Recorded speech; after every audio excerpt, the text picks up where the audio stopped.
possibly the very few spare moments I've had to cruise the internet or look for something to distract me, I have been watching footage from the Johnny Depp Amber Heard trial in Virginia in the United States. And my feed, my Twitter feed, my Facebook feed, my video feeds are all full of people slicing and dicing the Amber Heard, or Johnny Depp versus Amber Heard, and it's a defamation case, but it's way more than that. It is a train wreck full of defecation and fornication and defamation and addiction and celebrities and threesomes and objection sustained, objection overruled. It leaves the O.J. Simpson trial and any piece of reality television you have seen for absolute dead. We ran a poll on Twitter last night because the fundamental question is, are you Team Johnny or are you Team Amber? And those who have voted so far, Team Amber, just 4%. 4% of viewers say they're Team Amber, 59% are Team Johnny, and 37% of you say they kind of deserved each other, which is where I think I end up. But Amber Heard, geez, she's really good at being a bad actor, to be honest, is what we see. But the fact is, this is going to be this defamation case with nominal damages or damages nominated at $50 million. This is going to be decided by the jury, not the millions, and I mean millions of people around the world who are watching this as some sort of entertainment. But I also have to say, being a man of 57 years old, or a person of 57 years old, I've been through some relationships. I've been through a divorce. And, you know, breaking up is always, we must get that song, Paul, breaking up is always hard to do. But there's something else going on here. I think there is something else more visceral about the experience of this court case for many, many people. It could be seen, some are saying, as blowback against the Me Too movement, where blokes who've been abused finally get to have their day in court. So I was thinking about who would be the best person to have a perspective on this, who isn't going to fall down the celebrity rabbit hole or be some fast-talking Hollywood reporter. And I sent producer Ben out into the wide, wide world to find someone who had some expertise and could give us some really good perspective on that. He has come up with one of the country's, I'm told, or certainly one of Auckland's leading divorce specialist lawyers. Her name is Sharon Chandra. She is a leading family and relationship lawyer practicing out of Bankside Chambers in Auckland. She's been practicing family law exclusively for over 10 years and has been named as one of the top 5 divorce lawyers in Auckland. And that's the hotbed of divorce, isn't it, Auckland? She's a contributing author to leading online legal research service Westlaw, and has published a family law articles in various legal publications. She's also been appointed as an Auckland representative for the family law section of the New Zealand Law Society. So we have expertise up the wazoo from our guest, who I join actually in our first live, and we're going to be able to re-podcast this, our first live video interview using our new system. Sharon, good morning. Welcome to the platform. Good morning. Happy to be here. All right, we're going to boost your levels up a bit. First question I have to ask you, have you, like me and millions of other people around the world, fallen down the rabbit hole of watching this train wreck unfold? Absolutely. I mean, I have to say, it's very entertaining to watch. This is from a lawyer. Look, okay, first up, let it be said, most bust-ups don't end up where this one has, do they? They absolutely don't. This is not your typical run-of-the-mill divorce type case. I think there is an unusual amount of acrimony in this particular case because of how it's played out in the public eye and how basically the public have taken sides. So they've been given the opportunity to do that with all the media coverage. All right.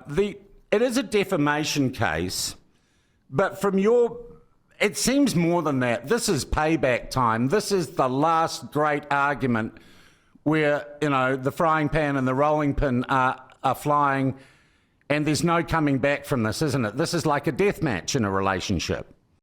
Well, I think this is sort of, I mean, they've already had their family law proceedings in terms of the restraining order, and now these current proceedings are defamation proceedings, which, I mean, I can't say that most separated spouses would be going through defamation proceedings, so it's quite unusual in that respect. But I mean, it's going to come down to whose evidence is more credible. I mean, who's telling the truth here? I've got to say, and most of us are armchair lawyers in this, and it's a different legal system, isn't it? What do you make of the relative performances of the legal team? Well, I think, I mean, even though they've got a different legal system, the court process is reasonably similar in that you've got cross-examination of all the relevant parties and witnesses, and that's really how you weed out whose evidence is more credible and who's more likely to be telling the truth. And so, even though the roles of the lawyers may appear to be not very nice at times, it's just part and parcel of the legal process, because this is an adversarial process, and that's how the law tells us that we discern who's telling the truth and who's not. You ever been in a case where you've had to play the tough person and do the sort of things that they are doing now? Oh, absolutely, absolutely. I mean, even in the family court, if you've got a case that goes to a full-blown hearing, you're cross-examining each party. Being under cross-examination is not a pleasant experience, and that's really the nature of that adversarial system. So we do try and avoid those court proceedings where possible, because it's really not a pleasant experience for anyone involved. Mm. That is a really, and that brings me on to the other thing I want to say. We look at this, and of course it is, it's not normal, but underneath it all, the conflict and the emotion there is, I imagine, common to a lot of bust-ups, a lot of divorces, a lot of relationship breakups. I also think it's kind of a lesson in spades in just how destructive, while Johnny Depp looks relaxed, you know, at times he's absolutely dying inside, and Amber Heard, I don't know what she's feeling, because I don't believe any look on her face. Your advice to people who are getting out of a relationship or are, you know, going through a divorce, and while there's obviously money in it for you and other advocates if a case goes to court, would your advice always be try and settle it not before a jury and a judge, but somehow else? Oh, absolutely. And I can probably reasonably proudly say, I would say the vast majority of family lawyers in New Zealand would make genuine attempts to settle these cases out of court if they can. And really the cases that do go to court are probably the really acrimonious ones where you've made genuine attempts to settle and it just hasn't been possible, and you've sort of used court as a bit of a last resort. I'm wondering, Sharon, the more the money in a relationship, is that the more likely it will go to court?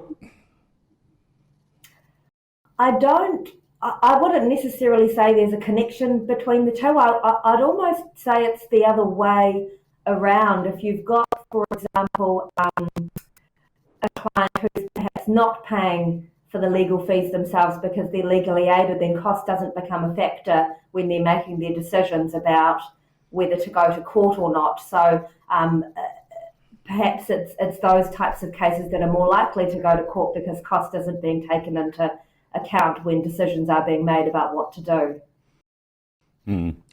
This case also involves allegations both ways of domestic violence, or IPV it's called now, intimate partner violence.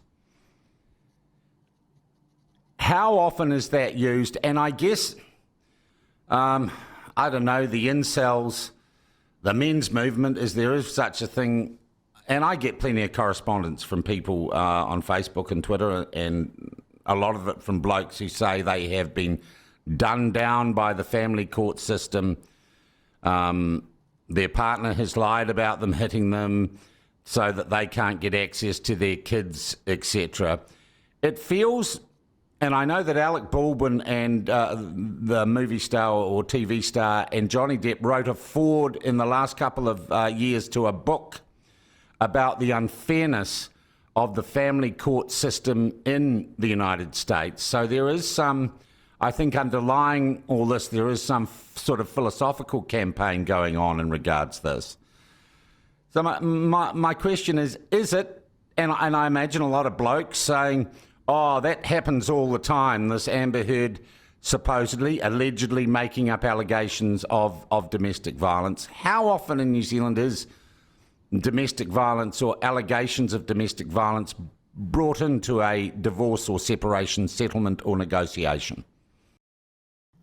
Probably a little bit hard for me to say because I don't know what the statistics around that are. I mean, I've certainly dealt with a number of cases where we call it family violence now in New Zealand, where family violence is involved. And I suppose I can see the side of the story that you're referring to, in that someone is able to make allegations of family violence in an affidavit. The other person has the opportunity to respond, and then it goes to a hearing, not dissimilar to what you're seeing between Depp and Heard, but private. It's not publicised in the same way, and the judge hears the evidence and then decides whose evidence is more credible. So it's sort of it's a process that needs to be gone down in order to actually determine who's telling the truth. And in the meantime, you've got these allegations sitting out there in the ether yet to be determined, and that's probably quite a common source of frustration, because we've got a bit of a broken family court system in New Zealand where there's huge delay in getting decisions made around these types of things. So it makes the experience much more difficult to get through. I'll ask you a direct question about our family court system in New Zealand then, and I have been, and look, when I was divorced, and I'm not casting any aspersions on anyone, we settled our matters privately and amicably. It took a while and it was a difficult process, but I think, and I do not presume to talk for my ex-wife, but I think we both recognised that as we had a child, that our responsibility really going forward was to create an environment where we could provide for our child, despite what we might emotionally be feeling. I'm really glad there are no kids directly involved in the Depp Heard case, because they would be complete messes. But do you think our family court system is by gender biased one way or another?